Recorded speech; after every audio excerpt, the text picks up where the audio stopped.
वहीं वेस्ट बंगाल में चुनाव के बीच प्रबंधन निदेशालय यानी कि ईडी ने राशन वितरण घोटाले के मामले में बड़ी कार्रवाई की है। कोलकाता, वर्धमान और उत्तर 24 परगना के हावड़ा में सप्लायरों और निर्यातकों से जुड़े 9 ठिकानों पर तलाशी अभियान चलाया गया है। साल 2020 में बशीरहाट पुलिस स्टेशन में एक एफआईआर दर्ज किया गया, जिसमें सीमा शुल्क के कमिश्नर ने शिकायत की थी कि कल्याणकारी योजनाओं के लिए आने वाले सरकारी गेहूं की बड़े पैमाने पर हेराफेरी की जा रही है और इसी के आधार पर ईडी ने अपनी कार्रवाई की और ईडी की जांच में पता चला कि आरोपियों ने सरकारी गेहूं को चोरी करने का एक व्यवस्थित तरीका बनाया था। सप्लायर्स, डीलरों और बिचौलियों की मिलीभगत से गरीबों के लिए आने वाला गेहूं कम दामों पर खरीदा जाता था।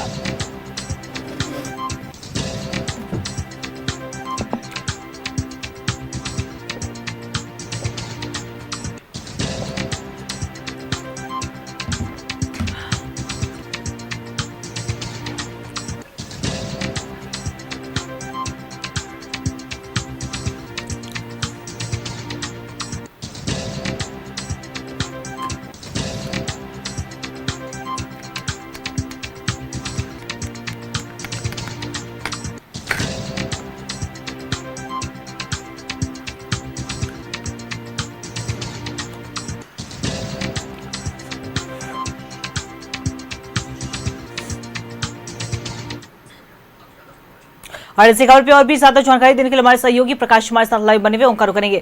देखिए प्रकाश, एक तरफ बंगाल में चुनावी हलचल है तो दूसरी तरफ ईडी की बात करें तो ईडी की दबिश भी देखने को मिली है। राशन घोटाला के मामले में ईडी कोलकाता के तमाम ठिकानों पर छापेमारी कर रही है। क्या कुछ बड़ी जानकारी वहां से? देखिए अंकिता, आपने बिल्कुल सही कहा है, क्योंकि बंगाल में चुनावी सरगर्मी जो है वो बहुत ही तपिश भरा हो चुका है। ऐसे में महज 4 दिन का समय बचा हुआ है और ईडी ने चावल घोटाले को लेकर रेड कर दी है और ईडी की इस रेड से पूरे बंगाल में कह सकते हैं कि एक खलबली सी मच गई है, क्योंकि इससे पूर्व भी बंगाल में चावल घोटाला यानी पीडीएस का जो चावल है वो दुकानों को वितरण जो किया गया था उसमें 20 से 30% कम किया गया था और उसी को लेकर ईडी ने पहले भी कार्रवाई की है और पहले जो राशन मंत्री जो थे या वन विभाग के भी मंत्री रह चुके हैं उन्हें ईडी ने गिरफ्तार किया था और कुछ सहयोगियों को भी गिरफ्तार किया था। आज एक बार फिर ईडी ने सुबह 5 बजते ही लगभग आधे दर्जन से अधिक जो चावल घोटाले में आरोपी बनाए गए थे उनके घरों में दस्तक दी और सुबह से ही ईडी की रेड जब पड़ रही थी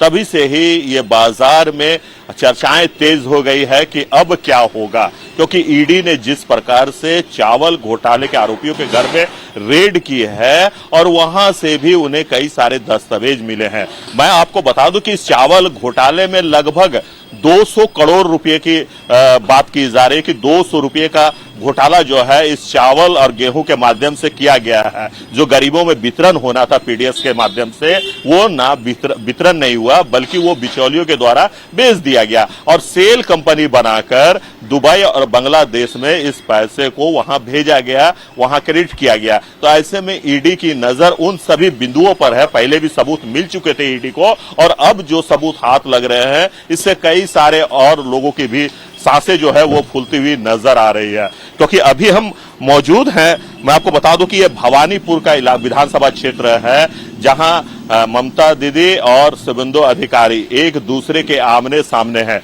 एक 3 बार की सीएम है तो दूसरा वहीं प्रतिपक्ष का नेता है शुभेंदु अधिकारी और ऐसे में यह माना जा रहा है कि यह सीट भी बड़ा हॉट सीट है। इन सीटों को लेकर भी हम लोगों से बात करेंगे, लेकिन अभी चर्चा जो है वो ईडी की है और ईडी ने जिस प्रकार से दबिश दी है तो ईडी की दबिश के बाद जिस प्रकार से प्रतिक्रिया अब आनी शुरू हुई है तो ये कहा जा रहा है कि कहीं ना कहीं चुनाव को देखते हुए ईडी ने यह कार्रवाई जो है वो की है। ईडी पहले भी कार्रवाई कर सकती है लेकिन चुनाव के महज कुछ ही दिन बचे हुए हैं। ऐसे में सेकंड फेज का चुनाव होना है और ऐसे में ईडी का रेड कहीं ना कहीं तृणमूल के जो कार्यकर्ता हैं, नेता हैं, उनके मनोबल को तोड़ने के लिए ईडी की रेड की गई है। अब देखना है कि इस जांच में क्या कुछ सामने निकल कर आता है, लेकिन इतना जरूर है कि ईडी की धमक ने बंगाल की जो राजनीति तपिश है उसे और बढ़ा दी है। जी अंकिता। चलो बिल्कुल प्रकाश, नजर बना के रखिएगा, अपडेट हम आपसे लेते रहेंगे। फिलहाल अपने तमाम जानकारी साझा की इसके लिए आपका बहुत बहुत शुक्रिया।